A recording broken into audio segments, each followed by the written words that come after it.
Alhamdulillah ala ni'matil iman.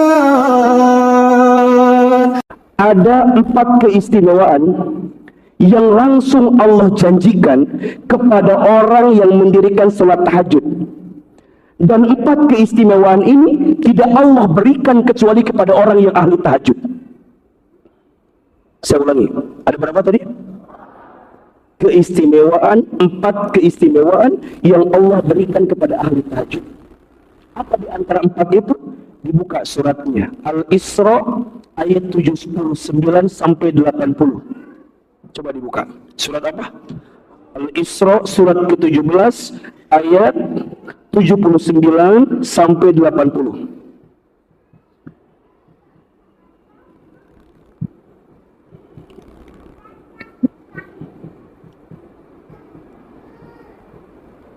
Sudah ketemu? Silakan, biar sama-sama kita tadabburi.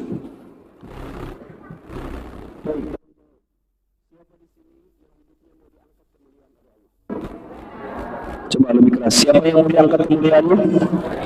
Siapa yang ingin hidupnya lebih baik? Siapa hidupnya yang lebih bahagia? Siapa di sini yang ketika ada masalah pengen ditunjukkan jalan keluarnya? Siapa di sini yang pengen ditolong sama Allah?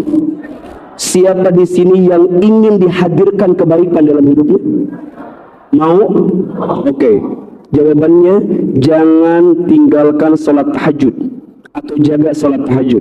Karena ada 4 keistimewaan yang Allah hadirkan kepada ahli tahajud. Perhatikan. A'udzubillahi minasyaitonirrajim. Wa minal laili, dan dari sebagian malam.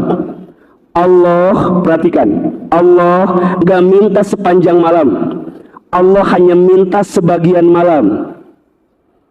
Jadi kalau teman-teman ketemu waktu malam, dan di waktu malam itu Anda punya kesempatan untuk apa? Fatahajjad bihi, maka bangunlah, dirikan sholat tahajud. Hajada, sesuatu yang serius kamu lakukan. Ada tak di depannya berarti menunjukkan keseriusan yang sangat. Ya, karena mohon maaf, biasanya ini mohon maaf ya, sholat tahajud itu berat atau tidak? Berat atau tidak? Maka saat kita ingin mendirikannya perlu perjuangan atau tidak? Perlu pengorbanan atau tidak? Maka teman-teman sayang, Allah juga tahu orang yang tahajud itu butuh pengorbanan, butuh perjuangan, dan segala sesuatu yang berat pengorbanannya pasti besar pahalanya. Saya ulang, ini rumus nih. Segala sesuatu yang berat pengorbanannya, berat perjuangannya, pasti besar pahalanya. Maka teman-teman sayang, kalau sekarang ada dalam kehidupan kita, misalnya sedang ngerasa berat gitu ya, sedang ngerasa luar biasa prosesnya, jalani. Karena biasanya setelah ini ada kebaikan yang Allah berikan kepada kita. Termasuk mohon maaf, kalau ada yang sedang dekat, apalagi menjelang pernikahan, itu godaannya banyak. Makin berat perjuangan cinta yang teman-teman jalani, biasanya itu makin manis hasil dari perasaan cinta yang kita hadirkan. Maka teman-teman sayang, kalau sekarang kita lagi menjalani satu hubungan, dan serius ya, serius, maka keseriusan itu mengantarkan kebaikan dan kebahagiaan. Maka teman-teman akhwat, kalau mulai hari ini ada orang yang mencintai kita, tanyakan keseriusannya. Karena keseriusan dia dalam mendekati kita akan mengantarkan kebahagiaan. Makanya teman-teman ikhwan, antum jangan hanya berani nge-DM, tapi datangi juga ayah perempuan itu. Nge-DM wani, datang itu. Jangan suka nge-DM, lamun can boga duit mah. Kalau udah yakin baru bismillah, betul? Setuju? Kalau berat perjuangannya, besar pahalanya. Berat pengorbanannya, maka makin besar nikmat yang kamu akan dapatkan. Salat tahajud, berat nggak pengorbanannya? Berat nggak perjuangannya? Berat. Maka dari awal tuh sudah dikuatkan tuh. Dikuatkan tuh, ya Allah aku ingin tahajud. Apa di antara yang berat pengorbanannya? Bangunnya, betul nggak? Teman-teman, ini tips ya. Kalau sebelum tidur, kita udah niat pengen tahajud, itu biasanya dengan caranya Allah kita akan dibangunkan. Betul nggak? Tapi niat ya. Nanti pengen tahajud, itu dibangunkan. Cuma pertanyaannya pas udah bangun, what next? Ada yang langsung melangkah, ada yang tidur lagi, ada. Ini luar biasanya. Kenapa kalau untuk tahajud kita tahu ini keutamaannya, tapi kadang-kadang kita nggak mau berkorban. Tapi kalau nonton bola, Masya Allah, langsung. Padahal kita nggak tahu keutamaannya apa. Tapi boleh nggak kalau kita nih bangun terus tahajud terus nonton bola, itu urusan kalian lah. Tapi yang penting ini tahajudnya ini luar biasa. Makanya kalau ditanya, saya emang nggak punya alarm, mohon maaf, handphone punya apa enggak? Teman-teman sayang, minimal handphone itu digunakan buat mendekat ke Allah lah salah satunya. Apa di antara jadiin alarm? Ini kalau bisa alarm itu dibagi 3 tuh. Jadi kalau kita mau bangun jam 3, alarm jam 2. Kalau enggak yang kedua jam 2:04. Kalau enggak yang ketiga jam 2:30. Buat apa? Biar masing-masing buat dimatiin lagi. Jam 2 matiin lagi, jam 2 ini minimal handphone ini dipakai buat yang bermanfaat lah, buat kita mas satu aja. Kenapa Hilman ini sangat luar biasa ngasih motivasi tahajud? Karena luar biasa. Allah yang minta. Lihat, kalau perkara yang langsung Allah minta berarti ini luar biasa atau tidak? Kalau perkara yang langsung Allah minta istimewa atau tidak? Ini langsung Allah minta, fatahajjad bihi, maka bangunlah sholat tahajud.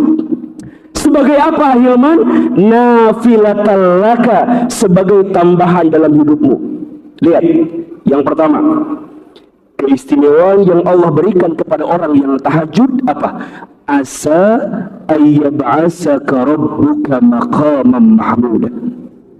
Niscaya Allah akan mengangkat derajatmu maqaman mahmuda, ke tempat yang paling terpuji. Keistimewaan pertama, orang yang ahli tahajud itu akan diangkat kemuliaannya. Jadi orang yang ahli tahajud, di perusahaannya dia diangkat derajatnya, dalam usahanya dia diangkat derajatnya, dalam rumah tangganya dia diangkat derajatnya. Saya berpesan kepada teman-teman ikhwan, antum nanti di rumah tangga harus jadi qawam, pemimpin. Antum harus mulia di rumah tangga. Antum harus layak dan pantas dihormati oleh istri Anda. Dan orang yang ahli tahajud itu bicaranya, geraknya, perilakunya, karena dibimbing oleh Allah dalam kemuliaan, Allah akan angkat derajatnya. Maka pesan saya dari hati yang paling dalam, kalau Anda ingin jadi seorang laki-laki yang menjadi pemimpin, tolong jaga tahajudnya. Karena tahajud itu sholat yang akan mengantarkan kemuliaan dalam hidup kita. Teman-teman yang lagi bekerja, ingin naik karirnya, tahajud. Teman-teman yang lagi bisnis, ingin diangkat bisnis omset kita, tahajud. Teman-teman yang lagi sekolah, ingin berprestasi dengan prestasi yang terbaik, sholat tahajud. Karena keistimewaan pertama, orang yang sholat tahajud itu Allah akan angkat kemuliaannya. Yang kedua, wa qul rabbi adkhilni mudkhala sidqi. Orang yang ahli tahajud itu akan ditunjukkan kebenaran dalam hidupnya. Jadi kalau dia melangkah, dia akan ditunjukkan oleh Allah kemana dia harus melangkah. Jadi kalau dia memilih sesuatu, dia akan ditunjukkan oleh Allah pilihan mana yang terbaik. Maka teman-teman sayang, sholat istikharah itu yang terbaik waktunya di sepertiga malam. Dirangkaikan dengan sholat tahajud yang kita minta. Maka teman-teman, kalau sedang punya pilihan, kalau sedang punya harapan, dan teman-teman sedang bingung, kira-kira pilihan mana yang harus teman-teman pilih, maka hadirkan sholat tahajud, minta sama Allah di situ. Karena di waktu itu, teman-teman akan diarahkan pilihan terbaik dalam kehidupan. Maka nanti, catat baik-baik. Kalau kita sedang memilih sesuatu, atau meminta petunjuk dari Allah, itu caranya ada 3. 1 namanya istikharah, 2 namanya istisyarah, 3 namanya istiftah. Ulangi, 1 apa? Istikharah, 2 istisyarah, 3 istiftah. Apa artinya Hilman? 1 istikharah, kita minta kepada Allah agar ditunjukkan pilihan terbaik. Jadi kalau teman-teman mau istikharah, kadang-kadang harus ada pilihan dulu. Boleh jadi teman-teman belum punya pilihan, tapi teman-teman ingin ditunjukkan oleh Allah pilihan yang terbaik, boleh. Makanya teman-teman sekarang nih, kita belum ada pilihan, gak usah nunggu ada pilihan dulu. Boleh jadi kalian itu minta sama Allah agar dipilihkan siapa di antara pilihan terbaik itu. Maka teman-teman jangan begini, ya Allah, tunjukkan saya yang terbaik. Tapi enggak ada, ya Allah. Sini enggak, jangan. Berarti mintanya langsung, ya Allah, tunjukkan aku jalan terbaik untuk mendapatkan ketenangan dalam hidupku. So ini penting ya buat kita semua ya. Kita punya kemauan atau tidak? Punya. Allah punya kemauan atau tidak? Oke, kemauan siapa yang paling baik? Kita punya kehendak? Punya. Allah punya kehendak? Kehendak siapa yang paling baik? Kita punya harapan? Kita punya rencana? Allah punya rencana? Rencana siapa yang paling baik? Nah teman-teman sayang, sholat tahajud itu mengantarkan agar rencana kita ditunjukkan oleh Allah sehingga mendapatkan kebaikan dalam hidupnya. Maka itu namanya istikharah. Ada yang kedua, istisyarah.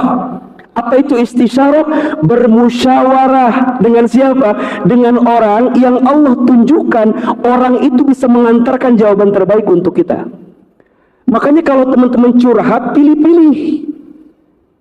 Jadi kalau teman-teman punya close friend, yang kalau teman-teman status ada warna hijaunya di atas, itu pilih-pilih. Jangan main close friend yang gak jelas. Ingat ya, salah kita curhat, salah jawaban. Salah kita cerita, salah jawaban. Maka kalau bisa, kalau sedang punya persoalan, temukan orang yang tepat untuk menemukan jawaban itu. Dan orang yang tepat itu ditunjukkan sama siapa? Allah. Maka teman-teman harus punya tuh guru, murabbi, mursyid, yang kalau teman-teman ada pertanyaan, nanya sama beliau. Kenapa? Karena orang yang berilmu, orang yang ahli ibadah, orang yang ahli zikir, itu jawabannya dibimbing oleh Allah dalam kebaikan. Maka teman-teman harus punya tuh istisyarah. Nah ada yang ketiga namanya istiftah. Apa itu istiftah? Meminta fatwa ke dalam hati yang paling dalam. Maka jawaban istikharah itu, mohon maaf ya, jangan terjebak pada jawaban mimpi, bukan. Tapi jawaban istikharah itu ketika engkau diberikan kemudahan untuk melangkah pada jalan yang engkau inginkan itu. Maka kalau teman-teman nih sholat tahajud, kemudian sholat istikharah, teman-teman minta, contohnya teman-teman itu punya hutang, gimana caranya dia bisa lunas? Besoknya teman-teman keluar rumah, di pohon ada tulisan, punya hutang, hubungi nomor berikut ini. Itu bukan jawaban istikharah, itu namanya. Jadi jangan tiba-tiba ini jawaban istikharah Ustaz, dari sini jawabannya, bukan. Tapi engkau diberikan kemudahan untuk melangkah pada kebaikan sehingga engkau tidak melanggar perintah Allah Subhanahu. Ada berapa langkahnya? 1 istikharah, 2 istisyarah, 3 istiftah. Dan sholat tahajud ada sholat yang akan mengantarkan kebenaran dalam hidup kita.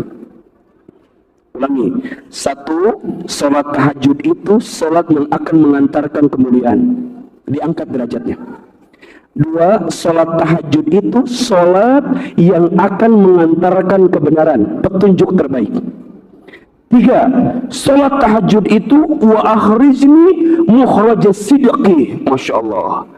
Kalau teman-teman sedang punya persoalan, maka Allah akan tunjukkan jalan keluar dari setiap persoalan yang sedang kita hadapi. Jadi orang yang ahli tahajud itu, seberat apapun persoalannya, maka akan terasa ringan. Kenapa? Karena ada Allah bersama dengan dirinya. Dan yang terakhir, lihat keistamawaannya, waj'alni min ladunka sultanan nasira. Orang yang ahli tahajud itu akan diberikan pertolongan oleh Allah dari setiap apapun yang dia datangkan dalam hidupnya.